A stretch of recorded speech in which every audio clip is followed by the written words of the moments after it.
আসসালামু আলাইকুম সুধী দর্শকবৃন্দ, এনএন টেলিভিশনের ফ্রেম অনুষ্ঠানে সবাইকে আমন্ত্রণ জানাচ্ছি। আজকের বিষয় আমরা কেমন নারায়ণগঞ্জ দেখতে চাই, এর পূর্ণ বিন্যাসের জন্য আজকে আমাদের মাঝে দুজন অতিথি আছেন এবং আপনাদেরকে এই নারায়ণগঞ্জ সম্পর্কে তথ্যপাতিত্ব দিয়ে সহযোগিতা করবে। আমরা চাই সন্ত্রাসমুক্ত, আমরা চাই হকার মুক্ত, আমরা চাই সুন্দর পরিবেশ একটি নারায়ণগঞ্জে যেন হাঁটাচলা করা যায়। শেষ সার্বিক দিক বর্ণনা করার জন্য আজকে আমাদের দুই অতিথি আমাদের মাঝে উপস্থিত আছেন। আমাদের মাঝে আছেন কোন এক সময় বাংলাদেশের ম্যারাডোনা খ্যাত সেই সম্রাট হোসেন এমিলি, আজকে আমাদের মাঝে উপস্থিত আছেন। অত্যন্ত খুব ভালো ব্যক্তিত্বপূর্ণ একজন ব্যক্তি, যা নারায়ণগঞ্জ সম্পর্কে, নারায়ণগঞ্জকে নিয়ে দীর্ঘদিন যাবৎ ভাবে এবং দীর্ঘ সময় এখানে তার স্টাডি লাইফকে বিলীন করতেছে।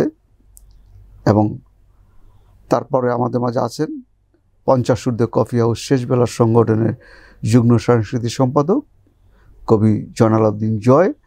উনিও নারায়ণগঞ্জের বিভিন্ন কালচার, বিভিন্ন বিষয়গুলোকে নিয়ে মেসেজ দিতে দেয় সবাইকে, যেন একটা সুন্দর পরিপাটি নারায়ণগঞ্জ শহরকে কীভাবে ঘোরা যায়, কিভাবে দেখা যায়, এবং আমাদের দেশের বিভিন্ন অঞ্চল থেকে যে মানুষগুলো আসে তারা যেন সুন্দর সম্পৃক্ত ভ্রাতৃবন্ধন হিসাবে এখানে বসবাস করতে পারে। আসুন আমরা রাজপথে চলে যাই, আমরা কেমন নারায়ণগঞ্জ দেখতে চাই। প্রথম প্রশ্নটা করি আমরা সম্রাট হোসেন এমিল সাহেবকে, ওনার দৃষ্টিকোণ থেকে নারায়ণগঞ্জ শহরটা কেমন হলে ভালো হয়। জি, নারায়ণগঞ্জকে নিয়ে তো সবসময় চিন্তা ভাবনা করি যে আমার নারায়ণগঞ্জ সব থেকে সেরা ডিস্ট্রিক্ট, সেরা মানুষের দেশ হিসাবে পরিচিত হবে, বসবাসের একটা স্থান হবে। নারায়ণগঞ্জ দীর্ঘ 1 বছর আমেরিকা থাকার পরে এসে দেখলাম নারায়ণগঞ্জের উন্নতি যতটুকু হয়েছে অবনতি এর থেকে বেশি হয়েছে। যেমন খেলাধুলার ব্যাপারে একটা জিনিস আমি বলতে চাই, নারায়ণগঞ্জ আগে খেলাধুলার ব্যাপারে ফুটবল, ক্রিকেট, হকি, সাঁতার, যাকে বলতো খেলাধুলার তীর্থস্থান। এই জেলাটা খেলাধুলার এত উন্নয়ন, এত খেলোয়াড় জন্ম দিছে, যেটা নাকি বিরল, অন্যান্য ডিস্ট্রিক্টের কাছে এটা একটা বিরল ঘটনা। আমি এটুকুই বলতে চাই, এনএনটিভির মাধ্যমে এনএনটিভিকে ধন্যবাদ দিয়ে এটুকুই বলতে চাই, কথা বলার জায়গা ছিল না আগে নারায়ণগঞ্জের মানুষের, একটা এই এনএনটিভিকে এর জন্য ধন্যবাদ যাই, পেয়েছি, কথা বলতে পারছি।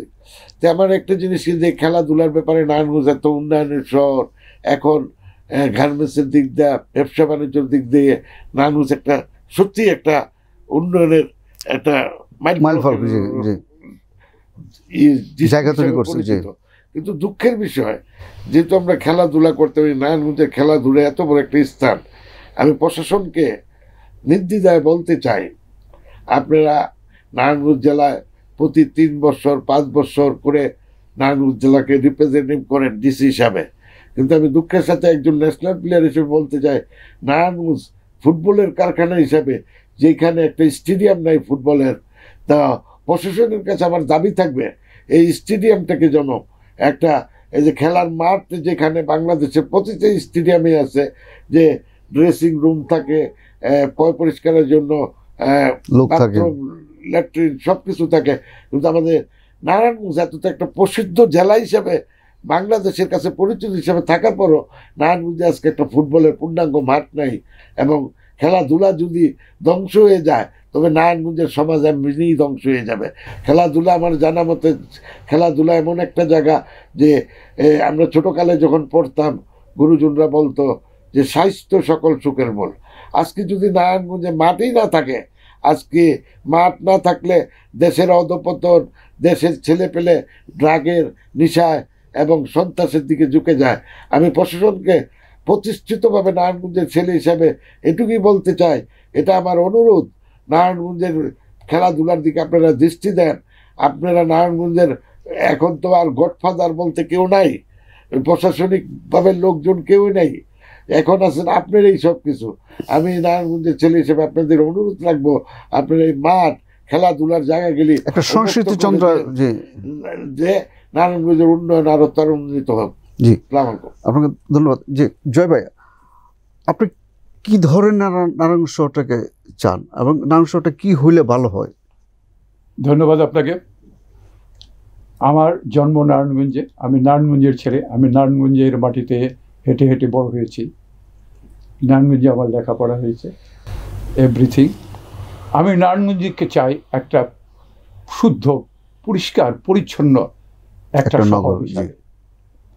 এবং এই যে এমএলএ ভাই বললেন যে খেলাধুলার কোনো ই নেই। আগে আমাদের সময় কি ছিল, প্রতিটি স্কুলের সামনে একটা মাঠ থাকতো, আমরা খেলা করতাম। টিফিনের সময় যখন টিফিন হতো তখন আমরা খেলা করতাম, বিকালে গিয়ে সেখানে খেলা করতাম। এখন এমন একটা কেন্দ্রিক এই স্কুলগুলি মানে গৃহ কেন্দ্রিক হয়ে গেছে যে একটা বিল্ডিং এর মধ্যে একটা 10 স্কয়ার ফিট একটা হয়ে গেছে আবদ্ধ। অতএব তাদের খেলার, এমএলএ ভাইয়ের সাথে আমি সুর মিলাচ্ছি। জেলা প্রশাসক সাহেবের কাছে আমারও অনুরোধ যেন এই ফুটবল মানে খেলার জন্য প্লে গ্রাউন্ড কিছু তৈরি করে দেওয়া হয় বিভিন্ন মহল্লার মধ্যে। এটা আমার অনুরোধ। আরেকটা কথা, সেটা হলো পুরো বাংলাদেশের মানুষ নারায়ণগঞ্জে জমা হয়েছে, এটার পরিষ্কার পরিচ্ছন্নতার জন্য একটা আইন করতে হবে যে যেখানে সেখানে আবর্জনা বর্জ্য ফেলতে পারবে না, ডাস্টবিন থাকবে এলাকা এলাকায়। যেটা আমি বাইরে দেখেছি, সুশৃঙ্খল জনপদ, যে বাইরে দেখেছি এইভাবে রাস্তাঘাটের মধ্যে আবর্জনা ফেলা, ইভেন একটা ক্যান, একটা ইসের পেপসির ক্যান পর্যন্ত সেখানে ফেলানো যায় না, সাথে সাথে পুলিশে চার্জ করে। Why you drop that, you go to and put it in the dustbin. ঠিক এইভাবেই আমার অনেক দিনের আমার আশা যে এই যে বঙ্গবন্ধু রোডটা, এইখানে যদি দুই সাইডের মধ্যে কিছু ডাস্টবিন ডাম্পিং রাখা হয় তবে, এবং সচেতন করে দিতে হবে, আমাদেরও সচেতন হতে হবে। কারণ জনসাধারণ সচেতন না হইলে কোনো দেশ ভালো আইন দিয়ে কখনো কিছু করা যায় না, আইন দিয়ে কিছু করা হয় না। অতএব আমার অনুরোধ হলো প্রশাসক সাহেবের কাছে যেন এই জিনিসটা করা হয়। আরেকটা জিনিস হচ্ছে যে আপনার তো শুধু এই জিনিসটা আলোচনা করলেন যে এই যে জনপদটা, আমি এমএলএর দৃষ্টি আকর্ষণ করছি, চলাফেরার দিকটা নারায়ণগঞ্জে দুরূহ ব্যাপার হয়ে দাঁড়িয়ে আছে।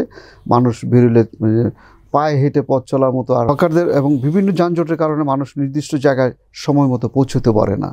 একটা অ্যাম্বুলেন্স আটকে যায়, একটা ফায়ার ব্রিগেড আটকে যায়। এবং এই জন্য কী ধরনের প্ল্যানিংটা দরকার নারায়ণগঞ্জে এই চলাফেরার জন্য? এটা তুমি শাহ আলম যেটা বললা যে আগে আমার নিজে ঠিক হতে হবে। জি, আমাকে নিজে ঠিক হতে হবে যে আমি বহির্বিশ্বের উন্নত অনেক দেশগুলি দেখেছি যে আমাদের ইসলামিক কোরআনে আছে, তুমি যদি কেউকে পথ তৈরি করে দাও, একটা সুন্দর পথ তৈরি করে দাও, তো তোমার জন্য আল্লাহ বেহেশতের একটাই রাখে। তো আমার নারায়ণগঞ্জের বাসী হিসেবে নারায়ণগঞ্জের প্রত্যেকটা জনসাধারণের কাছে একটা অনুরোধ থাকবে যে আপনি আগে নিজে শিখুন, আপনার ঘর থেকে শিখুন। আপনি যখন ঘর থেকে বেরোবেন দেখবেন ছেলেপেলেরা কাগজ টাগজ কিছু না কিছু রাস্তার পাশে পালায় দেয়। তা আমার তরফ থেকে আপনাদের কাছে অনুরোধ, মুরব্বী যারা আছেন, ঘরের বাইরের সময় নিজে যদি একটা ময়লা দেখেন, নিজে আগে এটা পরিষ্কার করুন। তাহলে হয়তো নারায়ণগঞ্জের জঞ্জাট প্রতিটা নাগরিক যদি করতে পারে তাহলে আমার মনে হয় এমনি পরিষ্কার হয়ে যাবে। আরেকটা বিষয় যে যাবে আপনার কাছে আসতে চাচ্ছি, যে এই যে একটা মানে নারায়ণ যানজট শহর, আমরা যানজট মুক্ত একটা শহর চাই, এটার বিষয়ে আপনার কি মনে করেন, কি দরকার? না, তা তো অবশ্যই, কারণ আমরা পায়ে হেঁটে চলতে পারি না।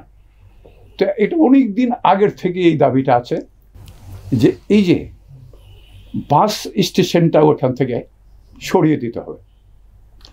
যে এই যে বাসগুলি নেবেন কোথায়, হ্যাঁ, এটা জায়গা করে, বিকল্প কোথায়, বিকল্প জায়গা করে দেওয়ার পরেই ওখান থেকে বাস স্ট্যান্ডটা অন্তত, এই যে যেমন এই আপনার এই ট্যাক্সি স্ট্যান্ডটা ছিল বালুর মাঠে, ওইটা নিয়ে এখন একটা জায়গা, ঠিক এইভাবেই একটা জায়গা ব্যবস্থা প্রথম করে এই যে বাস স্টেশনটা যদি সরিয়ে দেওয়া যায় তো বড়ই উপকার হয় এবং যানজট 50% কমে যাবে আশা করি আমি।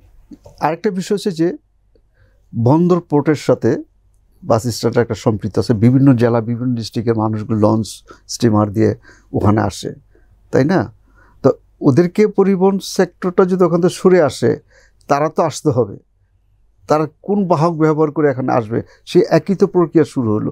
আমাদের কি রাস্তাঘাটগুলো বড় করা দরকার, রাস্তাঘাটগুলো হকার মুক্ত করা দরকার, মূল যে জায়গাগুলো হকার মুক্ত হলে কোনো শহরটা পরিচ্ছন্ন হয়ে যায়। এটা আমার দৃষ্টিকোণ থেকে। এখন আপনি কি বলেন? না, হকার মুক্ত, কারণ হকাররা হলো একটা জীবিকা নির্বাহ করে, কিন্তু একটা সাইড থাকতে হবে, এই যে একটা নিয়ম, একটা সিস্টেমে থাকতে হবে, সিস্টেম, একটা লাইন থাকতে হবে।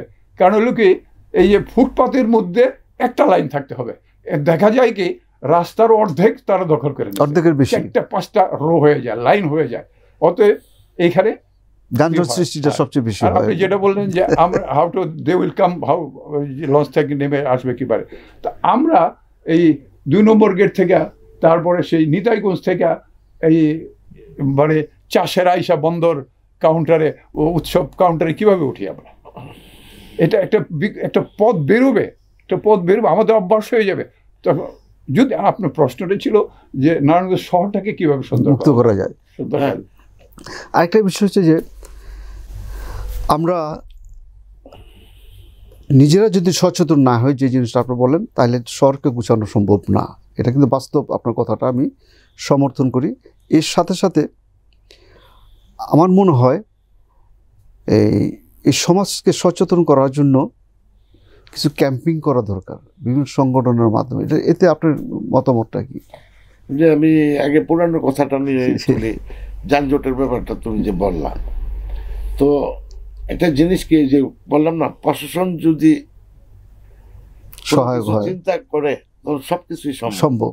যেমন তুমি একটা কথা মনে করি, আমরা আগে নারায়ণগঞ্জে গরুর হাট দেখতাম, এইখানে ওইখানে ওই সাইডে কি একটা অবস্থা। যখন আমাদের নারায়ণগঞ্জের গণপ্রতিনিধি মেয়র আসলো, তখন বলে দিল এইসব জায়গাতে হাট হবে না, হাটগুলি অনেক দূরে দূরে হয়েছে, মানুষ যাইতেছে না, যাচ্ছে। ঠিক তদ্রুপ যে ইয়েরা যেন হকাররা গরিব মানুষ, তাদের পেটে লাথি দেওয়া দরকার নেই, তাদের সুন্দরভাবে জায়গা ঠিক করে দাও। যে ঈদ আসতেছে, এই মাঠটা, এই রোডটা বড়, এই জায়গাটা বড়, এখন থেকে এখানে 1 মাস ব্যাপী একটা, হ্যাঁ 1 মাস ব্যাপী একটা সিস্টেম করে দাও। তোরে দেখবো গরিব লোক আসলো, দেশ শহরটা সুন্দর থাকলো। আপনার অত্যন্ত গুরুত্বপূর্ণ একটা মেসেজ আজকে সমাজে দিলেন, এবং আমি আশা করি জেলা প্রশাসক এটা এই অনুষ্ঠানটা দেখবেন। অবহেলিত একটা সমাজ বসবাস করে পৃথিবীর সময়, আমরা সে অবহেলিত সমাজ আমাদের দেশেও বসবাস করে এই পৃথিবীর সমকক্ষ অনুযায়ী। সেই অবহেলিত সমাজ থেকেই মানুষ জীবিকা অর্জনের জন্য বিভিন্নভাবে বিভিন্ন পন্থায় অংশগ্রহণ করে আসছে, তাই না? এখন বিষয়টা হচ্ছে যে আমরা কিন্তু কাউকে উচ্ছেদ করে বা কোনো কিছু সমাধান চাচ্ছি না, আমরা তার হাতে নতুন কিছু একটা পদ্ধতি দিয়ে আমরা একটা পরিবর্তন চাচ্ছি প্ল্যাটফর্মের। সেই সম্পর্কে আমি আপনার কাছে জানতে চাইব যে হকারদের জন্য করণীয় কী। কিন্তু হকারদের কিন্তু একটা পুনর্বাসন করা দেওয়া হয়েছিল, হকার্স মার্কেট, এটা কিন্তু তারা বিক্রি করে ফেলছে। অনেকে যারা বরাদ্দ পাইছিল এরা বিক্রি করে ফেলছে, আবার যারা বরাদ্দ পাইছে তারা ভাড়া দিয়ে দিছে। হ্যাঁ, এখন দেখা গেছে যে তাদের অভ্যস্ত হয়ে গেছে ফুটপাতে বসাটা, তাই না? এই বিষয়ে আপনি যদি একটু বলতেন। না, এটা আমি একটু আগেও বললাম, ফুটপাতে হাজার হাজার লোক এটা জীবিকা নির্বাহ করে। আরেকটু ইন্টারভিউ করার সাথে আরেকটা হচ্ছে যে অটো রিক্সা, ওইটাই উচ্ছৃঙ্খলতা বিশৃঙ্খলতা সব কিছু তাদের মাঝে আছে স্ট্যান্ডগুলো নিয়ে। জি, এই স্ট্যান্ডগুলো নিয়ে এখন কিছুটা আমরা রেহাই পাইছি।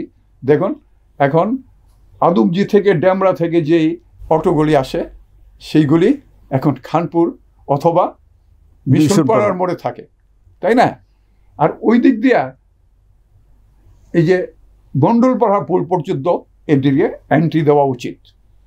আমার শহরটাকে মুক্ত করতে হবে, কিছুটা রেহাই পাবো এই জন্য। কারণ আমাদের এই 6 সিটের অটো এবং মিশু এত হয়ে গেছে যে মানুষের চেয়ে বেশি এই গাড়ি হয়ে গেছে।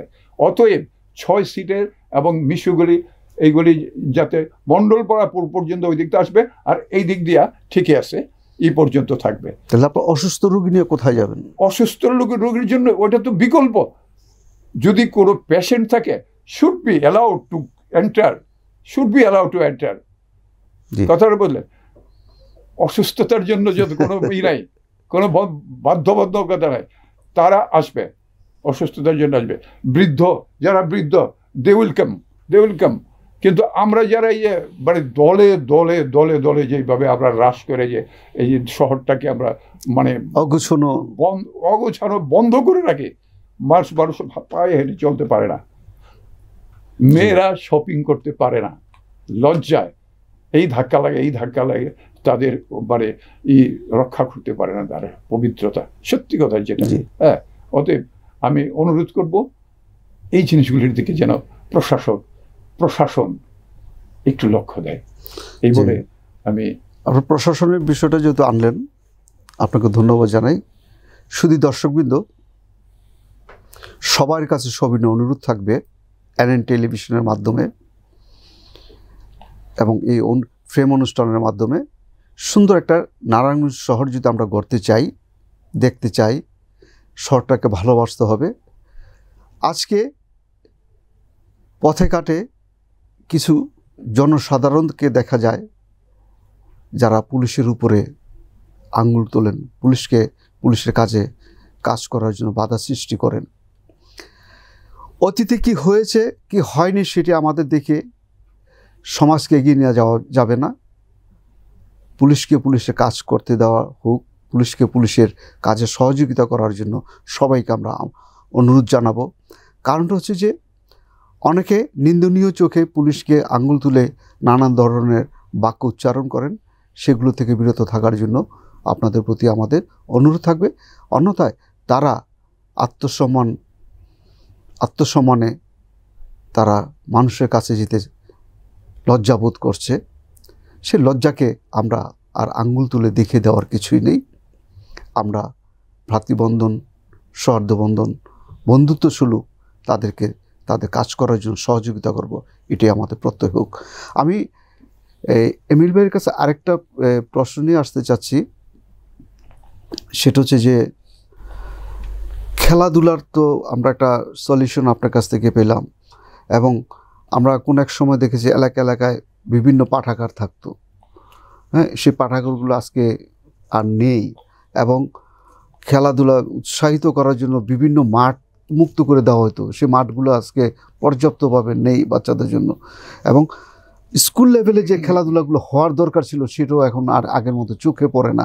আপনি কি মনে করেন এই ক্রীড়াঙ্গনকে এবং সংস্কৃতিকে উজ্জীবিত করার জন্য স্কুলগুলো থেকে শুরু করা উচিত এই খেলাধুলার?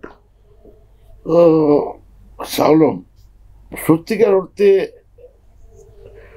তোমার কথা সত্য, কিন্তু ঘটনার লোকে স্কুল লেভেলের তিনি তো মানুষের শিক্ষা জীবন শুরু হয়। প্রথম যে আমরা যখন ছোট ছিলাম তখন আগে স্কুলের ইন্টার স্কুল খেলা হতো, তারপরে আন্ত কলেজ খেলা হতো, এরপরে মহল্লায় যে ওয়ার্ড খেলা হতো। এটা যখন বন্ধ হয়ে গেছে কি অবস্থা। তবে এটা কারো দোষ দেওয়ার উপরে আমাদের কোনো লাভ নেই, কিন্তু আমাদের কপালের দোষ এটা। বললাম যে আজকে চিন্তা করো, আমার একটা নিজস্ব বাড়ি আছে, আমি গভর্নমেন্টের ট্যাক্স দিই, ইনকাম ট্যাক্স দিই, আমার বিদ্যুৎ যে বিল হয় আমি তা দিই, ওয়াসার পানির বিল দিই, কিন্তু সব কিছু দেওয়ার পরে তা কারা নেয়? প্রশাসন নেয়। প্রশাসনের একটা নৈতিক দায়িত্ব আছে। তারা কিন্তু জব করতেছে, তারা কিন্তু আল্লাহর কাছে জবাবদিহি করতে হবে। তারা সমাজের কিন্তু বড় মুরব্বী আমার দৃষ্টিতে। তারা যদি একটু খেলাধুলা মহল্লাগুলির দিকে দেখে, স্কুলগুলির মধ্যে একটা ডিসি পারে এটা নারায়ণগঞ্জের পট পরিবর্তন করতে আমার দৃষ্টিতে। লোকাল গভর্নমেন্টের মধ্যে ডিসি হলো সর্বশক্তিমান।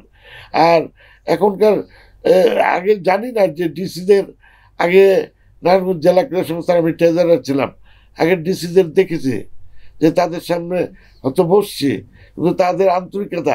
আর এখন নতুন ডিসিদের কি এটা আমি বলতে, এখন কি আমাদের বর্তমান যে জেলা প্রশাসক ডিসি সাহেব আছেন, অত্যন্ত সৃজনশীল মননশীল একজন ব্যক্তি। আমরা তার সাথে একবার একটা আলোচনায় গিয়েছিলাম। সে চাচ্ছে নারায়ণগঞ্জে একটা পরিবর্তন আসুক, এবং সংস্কৃতির অঙ্গনটা যেন নারায়ণগঞ্জে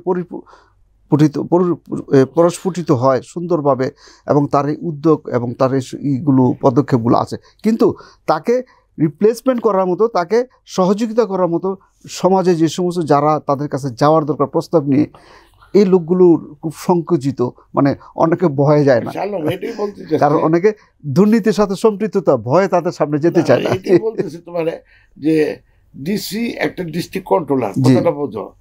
আমাদের ইচ্ছা থাকলে হবে না, হ্যাঁ, সে তো আসে একটা ডিস্ট্রিক্টে কন্ট্রোল করার জন্য। সে যদি ডাকে, সে এমনি ডিসি হয় না। একটা ডিস্ট্রিক্টে যখন আসে, ডিস্ট্রিক্টের মাথাগুলি তার কাছে নলেজে চলে যায়। অবশ্যই সে যদি তাদের ডাক দেয়, নির্দ্বিধায় আমরা নারায়ণগঞ্জবাসী তাকে সহায়তা করার জন্য একদম দুই পাওয়া দাঁড়িয়ে। এমনও আমরা প্রাসঙ্গিক জেলা প্রশাসকের কাছে শুনি যে তারা প্রস্তাব দেওয়ার মতো তাদের এবিলিটি, যোগ্যতাও রাখেন অনেকে। মানে ক্রীড়াঙ্গন কি, সংস্কৃতি কি, এটা অনেকেই ব্যাখ্যা জানে না। এগুলো কী প্লেসমেন্টটা করবে এখানে, একটা ক্রীড়াঙ্গনের জন্য কী দরকার হয়, এই জিনিসগুলো তো তার দিতে হবে। যে আপনাদের মতো সুধীজন যারা আছেন, আমরা চাই আপনাদের মাধ্যমে একটা পরিবর্তন আসুক সংস্কৃতিতে, খেলাধুলায়, এবং শিশুদের যেন আগের মতো সেই স্কুল ক্লাবগুলো যাতে ঘুরে ওঠে। সালাম, তোমার থেকে একটা পারমিশনে একটা কথা বলি। জি, যে খেলাধুলা এমন একটা জায়গা, যে বললাম না যে প্রশাসনিক দিক দিয়ে এই যে গত গভর্নমেন্ট 15 বছর ক্ষমতা করে গেলেন, খেলাধুলার জায়গাটা একদম নিষ্ক্রিয়। মানে কি জানি হয়েছে যে যে কোনোদিন ফুটবল খেলা নেই, যাও ফুটবলের জায়গা, যে কোনোদিন ক্রিকেট খেলা নেই, ক্রিকেট খেলা নেই, যাও ক্রিকেটের জায়গা। যেমন কি অবস্থা হলো যেখানে যে লোকগুলো থাকার দরকার। বিএনপি জাতীয় পার্টি, হ্যাঁ, আমার কাছে পার্টির কোনো বড় কথা না, আমরা বাংলাদেশি। দেখা গেছে হ্যাঁ বিএনপি করে, হ্যাঁ জীবনে খেলে না, হ্যাঁ দিয়ে দাও খেলাধুলার জায়গা, মানে যোগ্য ব্যক্তিকে যোগ্য স্থানে বসানো হয়। এখন আমি প্রকাশ্যে জোর গলায় বলতে চাই ডিসি মহোদয়ের কাছে, আপনারা আপনাদের কর্মক্ষমতাটা একটু কাজে লাগান, মাথায় নিয়ে কাজ করেন। আমরা আপনাদের জন্য নারায়ণগঞ্জের সন্তানরা আছি এবং আপনাকে যতটুকু সহযোগিতা করার পারি না, হয়তো আপনাকে টাকা দিয়ে ভরপুর করতে আগের সরকারের মতন। যেমন আজকাল গার্মেন্টসের একজন শিল্পপতি ডিসি সাহেব, আপনারা তারে ডাকেন,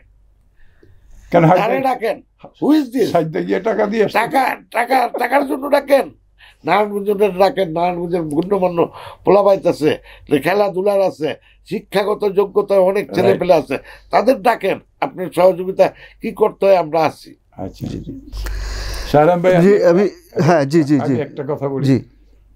আপনি বললেন যে বর্তমান নতুন যে প্রশাসক, জেলা প্রশাসক আসছে, he is very interested to change the Narayanganj. আমি আপনার মাধ্যমে তাকে অনুরোধ করব যে আপনি ডাকেন, স্পোর্টসম্যানদের ডাকেন, সাহিত্যিকদের ডাকেন, কবিদের ডাকেন, নিয়ে আপনি মিটিং করেন, and you find out how you will change that, এবং তাদের থেকে আপনি পরামর্শ নেন। আপনি ডাকবেন না, আমরা আপনার কাছে, কারণ আগের গভর্নমেন্ট থেকে আমরা শিক্ষা পেয়ে গেছি। যখন এখন ধরেন পুলিশ ভাইদেরকে বলছি, আমি পুলিশ ভাইরা এখন লজ্জায় আস্তে করে মুখ ফিরে সাইডে দাঁড়িয়ে থাকে, পিছনে ফিরে থাকে না। পুলিশ ভাইরা, যা হবার হয়ে গেছে, তোমরা তোমাদের কর্তব্য করো প্লিজ। কারণ শৃঙ্খলা আনতে হইলে পোশাকের একটা দাম আছে, পোশাকের একটা ক্ষমতা আছে। একটা পুলিশ ইয়েস বললে সেটা নো হবে না, যে তুমি এভাবে চলবে না, গাড়ি তুমি এখানে পার্ক করবে না। হ্যাঁ, আপনার কথা যেটা শুনবে।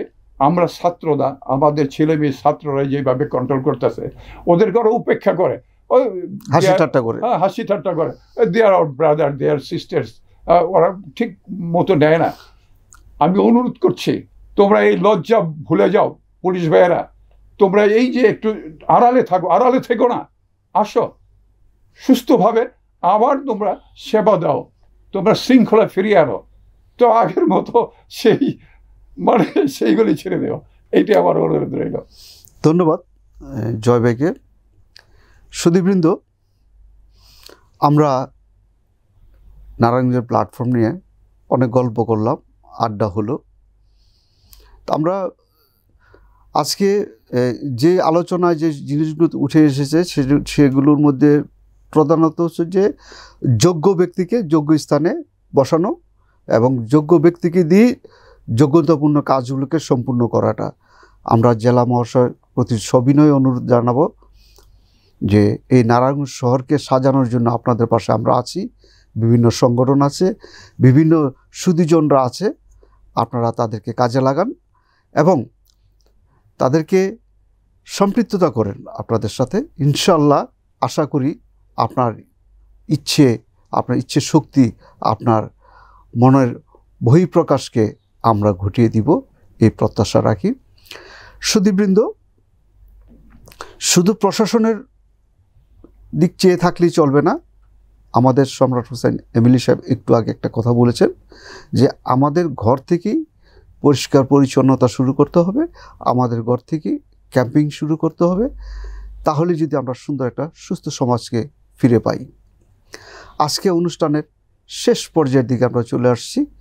শেষ দুটা প্রশ্ন দুজনের কাছে থাকবে আমাদের। সেই প্রশ্নের মাধ্যমে আমরা সংক্ষিপ্ত আকারে যাব।